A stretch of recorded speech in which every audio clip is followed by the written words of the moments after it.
L'alliance est un accord, nous l'avons dit. Lorsque vous lisez les contrats, vous sentez que Dieu a sa part.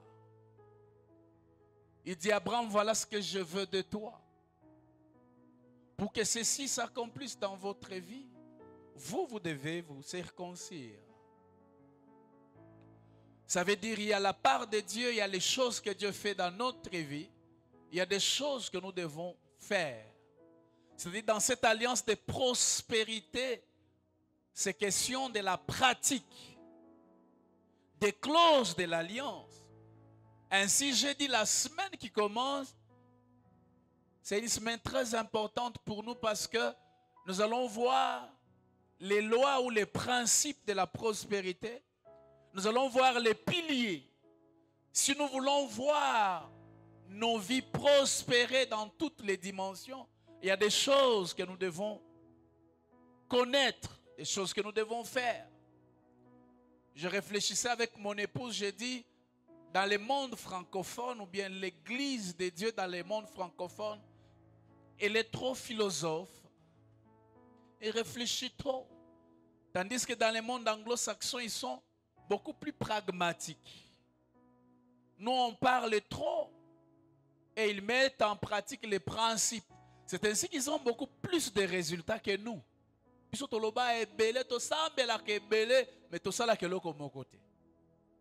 Nous allons les voir tout au long de cette semaine et nous allons comprendre ces choses.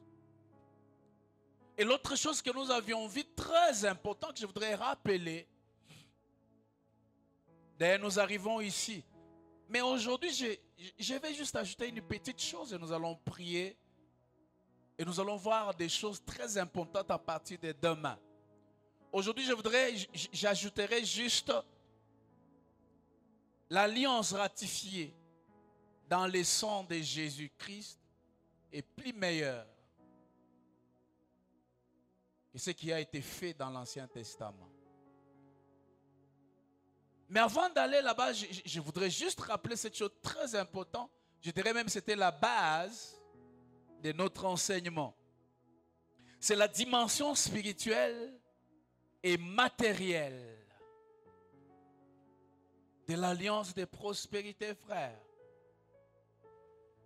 Lorsque nous avions lu dans les livres d'Ézéchiel, la Bible est en train de dire, et toi, fils de l'homme, prends une pièce de bois et écris dessus pour Juda et pour les enfants d'Israël qui lui sont associés. Prends une autre pièce de bois et écris dessus pour Joseph, bois d'Éphraïm et de toute la maison d'Israël qui lui est associée. Frères et sœurs, nous avons vu des choses très importantes tout au long de cette semaine. Lorsque vous lisez ces passages, vous vous rendez compte qu'il y a deux bois. Le bois de Juda et le bois de Joseph. Et Dieu est en train de dire à Ézéchiel de fusionner ces deux bois. Qu'ils ne soient plus deux, mais un. Et nous avions vu tout au long de cette semaine qui était Juda et qui était Joseph. Au fait, nous avions dit que Juda représente la dimension spirituelle de l'alliance de prospérité. Tandis que Joseph représente la dimension physique. Et dans cette dimension physique de la bénédiction de l'alliance, nous avions dit qu'il y a les domaines matériels, financiers, social. Nous avions dit que Judas et Joseph, ce sont les types de Christ. Le Christ qui vient pour sauver son peuple. Nous avions vu que Judas a joué le rôle majeur dans l'histoire du salut de l'humanité. Nous avons vu que Judas, alors que Jacob est en train de le bénir prophétiquement,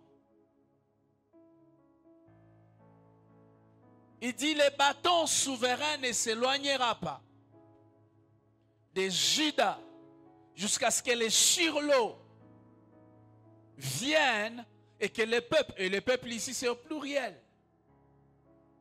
Et Abraham en tant que patriarche, il a reçu la promesse de rédemption qui viendrait par Jésus. Et nous avions dit que de Juda est issu tous les grands rois d'Israël, y compris David lui-même. Et que Dieu a remis l'autorité et la domination spirituelle à Juda.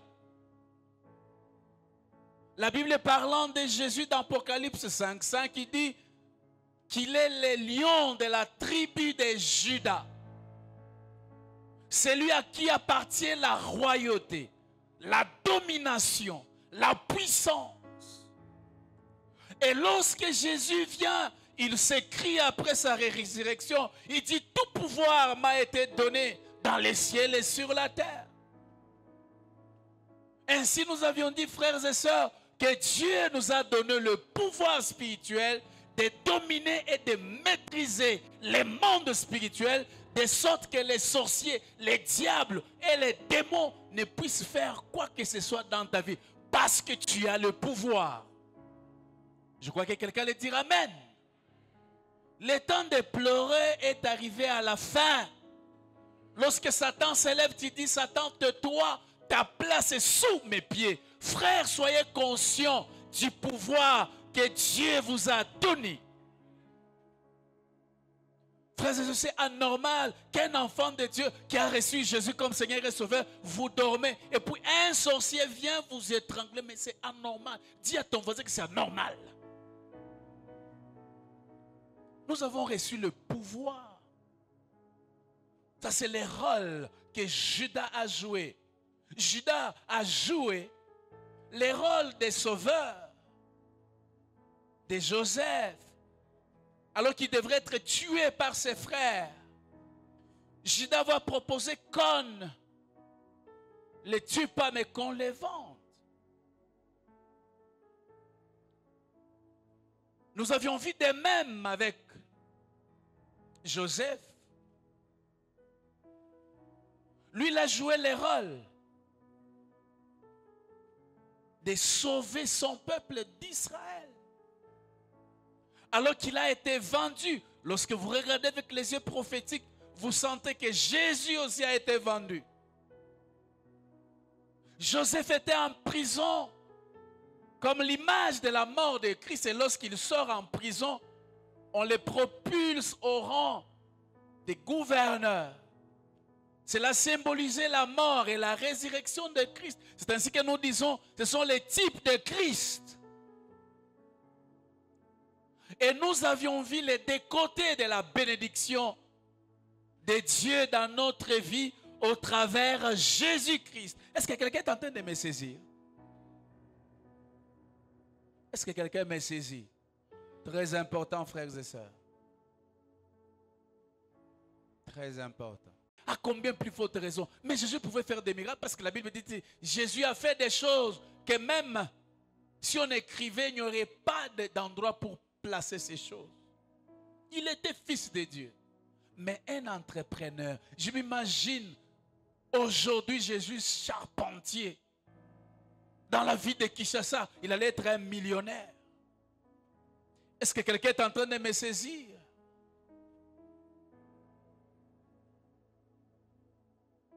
Un entrepreneur. Et la deuxième chose qui me touche, c'est côté physique. Lorsque Jésus naît, il est un petit enfant, Jésus. Lorsque les mages viennent, qu'est-ce qu'on a amené à Jésus? On a amené des symboles de royauté. On a amené de l'or. On a amené ce qui est précieux. Mais maintenant, la question que j'aimerais nous poser, frères et sœurs, d'où vous vient cet esprit? Vous pensez que non, la prospérité, c'est démoniaque, c'est satanique. Mais Jésus lui-même dans sa vie. Est-ce que quelqu'un est en train de me saisir? Jésus. Ceux qui ont été en semaine, ils ont vu. Nous avons parcouru toute la Bible. Nous n'avons vu nulle part Où Dieu a dit être riche, être béni, c'est démoniaque. Mais ça devient démoniaque et mauvais lorsque tu cherches à tout prix à t'enrichir que pour toi-même. Ça, c'est une prospérité que Dieu ne veut jamais. Quelqu'un est en train de me saisir. Jésus fut le meilleur entrepreneur. Regardez les côtés de Jésus. Et je voudrais préciser une chose. Les gens disent, bon, vous voyez, Jésus était pauvre. Regardez là où il est né. Non, ce n'est pas vrai. Joseph allait à l'hôtel pour que Marie puisse mettre au monde. On dit que c'était tellement plein. Et que la femme devrait mettre au monde, devrait chercher quelque chose pour qu'elle abote. Et lorsque vous lisez des Bible background, vous allez être étonné. Il dit, il y a eu l'argent qui a été dépensé et c'était beau, c'était merveilleux là où Jésus est né. On a arrangé ça. Et il était là et puis les mages sont venus adorer le roi des rois. Est-ce que faveur de Dieu t'entend de me saisir?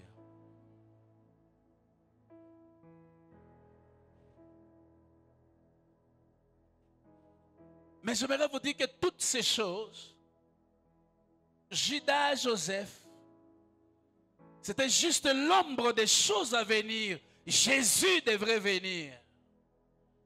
Et lorsqu'il est venu, il a ratifié ces choses par sa mort et sa résurrection. Frères et sœurs, la volonté de Dieu, c'est que Dieu veut que tu sois prospère à tous égards. Si vous arrivez aux États-Unis, vous voyez la grande